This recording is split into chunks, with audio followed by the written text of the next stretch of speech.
The first thing I noticed wasn't the pain, it was the silence. That impossible, suffocating silence. Not the kind you find in forests or chapels, no. This was the silence after a scream that emptied my lungs, after the thunder of a mortar that sucked the air out of the sky. My ears rang like church bells caught in an earthquake, and for a second, I thought maybe I died. But then I saw it, my own shadow, cast sideways against the dirt, arms out, like it was still reaching forward, even though I wasn't moving anymore. Even though my legs, God, I tried to sit up, and the world tilted like a sinking boat. My fingers clawed at the earth black, wet, warmened, came up red, not mud, my blood. And that's when it hit me. I was still alive, barely, alone, pinned under a collapsed trench beam, somewhere between Cremina and the edge of the world. And my shadow? It was still there, for a while, until the sun moved, and it left me. They say you don't really feel a bullet go in. That's a lie. It feels like a punch from inside your own body, like your bones betrayed you. I didn't hear the sniper's shot, just the sting behind my ribs and the warmth spreading down my left side. I remember falling, but not hitting the ground. I think the blast came after. Maybe the Russians were trying to finish the job. Maybe it was one of our friendly fire. Isn't that rare? No matter what the officers say. My name's Danilo, though no one's called me that in weeks. Out here, I'm just medic. Medic. Always shouted, never spoken. The funny thing? I didn't even want to be a medic. I was a veterinarian in Zhytomyr. I used to fix dogs, stitch cats back together after bad fights. I held more paws than rifles. But war doesn't care what you used to be. They handed me a bag, taught me how to stop bleeding and scream commands over shell fire, and sent me east. I learned fast. You have to, if you want to keep your friends alive. Not all of them made it, though. Some bled out in my arms, calling for their mothers. One bled out calling my name, Ole. He had a photo of his daughter taped inside his helmet. I carry it now. She's maybe 6, pink winter coat, missing a front tooth, smiling like the world's still okay. I don't know if she is. The ground I'm lying on now? It's soaked, not just with blood mine or theirs, but with rot. Something under the mud reeks of meat and rust.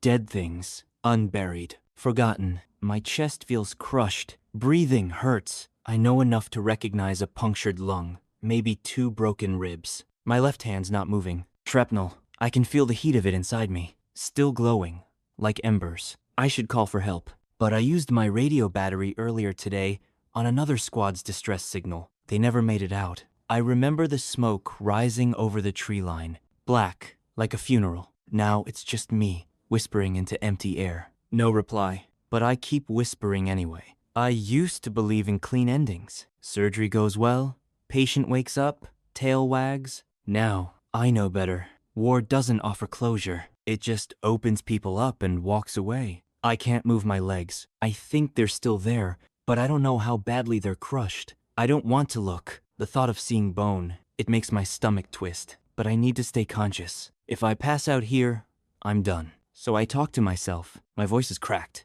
dry, but it's mine. That counts for something, doesn't it? Danilo, I say, barely above a breath. You stupid bastard. You should have stayed with the unit. You should have waited for backup. You should have... But I didn't, because Mikola was bleeding out in the ravine, and no one else knew how to pack a wound under fire, because I heard him over the radio, begging, because I thought I could save him. I failed. The last time I saw him, half his face was gone, and the flies were already there. So fast, like they were waiting. And now I'm here, listening to the wind drag through broken trees, tasting copper every time I breathe. There's a lullaby in my head. My mother used to sing it when I had night terrors. It's old Ukrainian, about a blackbird flying across the Carpathian, carrying a prayer in its beak. Funny what the brain clings to when the body starts giving up. I hum it, not for comfort, but to stay awake. Sometimes, in the distance, I think I hear footsteps, but it's always the wind, or memory, or madness. It's nearly dusk when I hear them.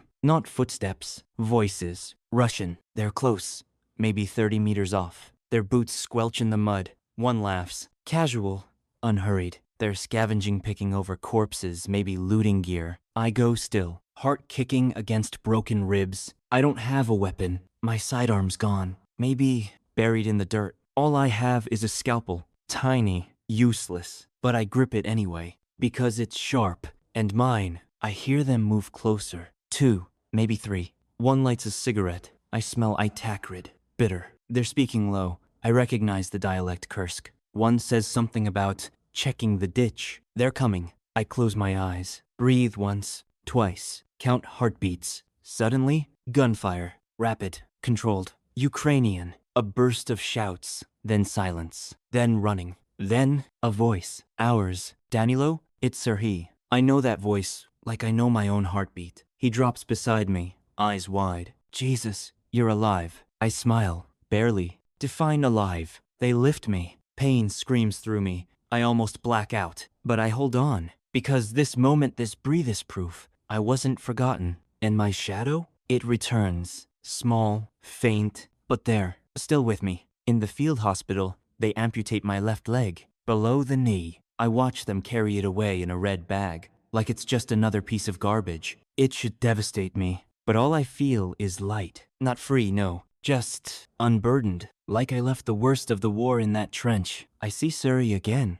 He brings me the helmet. Ole's. The photo still taped inside. Smudged, but intact. I stare at it a long time. Longer than I've looked at my own reflection in months. Then I ask for a pen. I write her name on the back. Yulia. I don't know what I'll say to her. But one day, I'll find the words. I owe her that much. Some nights, I dream of the trench. Of that moment when I thought my shadow had left me. But now I understand. It didn't leave. It led into something new. Not peace. Not yet. But purpose. I may never run again. But I'll walk. Even if it's on steel. I'll return. Not as who I was. But as who I became. Because this land, this fight, this flag, they're stitched into me now. Not in flesh, but in will. And that's something no enemy can take. Not even with fire. Not even with silence. Healing? You think it's a process linear, logical, measurable? The doctor walks in, peels the bandages back, says, the wound is closed.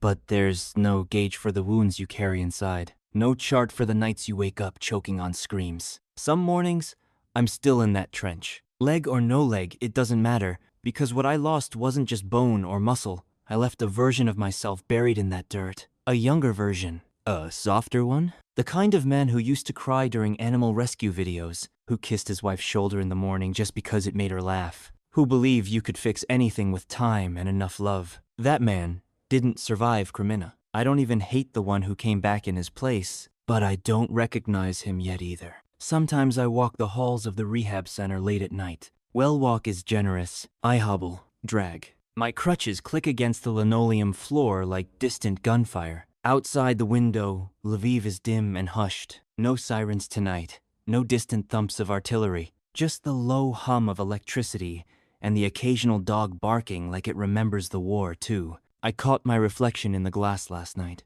For a second, I didn't see me. I saw the trench. The mud-caked hands, the blood down my cheek. The moment just before I passed out. And then, something shifted. I realized I'm still here. Not the same. Not whole. But here. And that counts. There's this nurse Katya. She never says much. Just brings meds, changes bandages, sometimes hums that same lullaby my mother used to sing. The one about the blackbird crossing the mountains. One morning, after she finished wrapping what's left of my leg, she looked at me and said, "You held on. That means something." I didn't answer. Not because I didn't believe her, but because I didn't know what to do with the truth of it. Holding on doesn't make you a hero. It just means you didn't let go. But maybe that's enough to start with. I've started writing letters. Not the kind you send, just words on paper, bleeding out like the things I couldn't say in the field. One of them's to Yulia Ole's daughter. I still don't know how to tell her that her father died in the dirt, whispering her name. But I know I have to. Not because I owe it to him, because I owe it to her. To give her something true in a world full of lies and silence. War took so much from us, but it didn't take everything. It didn't take my voice. It didn't take my will. And it didn't take the part of me that still believes. Not in happy endings, no, but in purpose. In standing for something, even when you can't stand on your own 2 feet anymore. I'm going back. Not to the front, not yet. But to the people who need someone who understands what it means to crawl through hell and come out breathing. Maybe I'll train new medics. Maybe I'll hold the hands of soldiers who are still bleeding. Maybe I'll just sit in silence with them, so they know they're not alone. Because I remember that silence. I remember what it did to me, and I won't let it have anyone else. My name is Danilo. I'm a medic. I lost my leg. I lost friends. I lost the man I used to be. But I didn't lose my shadow. It came back to me, not as a shape in the dirt, but as the fire in my chest. And I'll carry that flame for the ones who can't,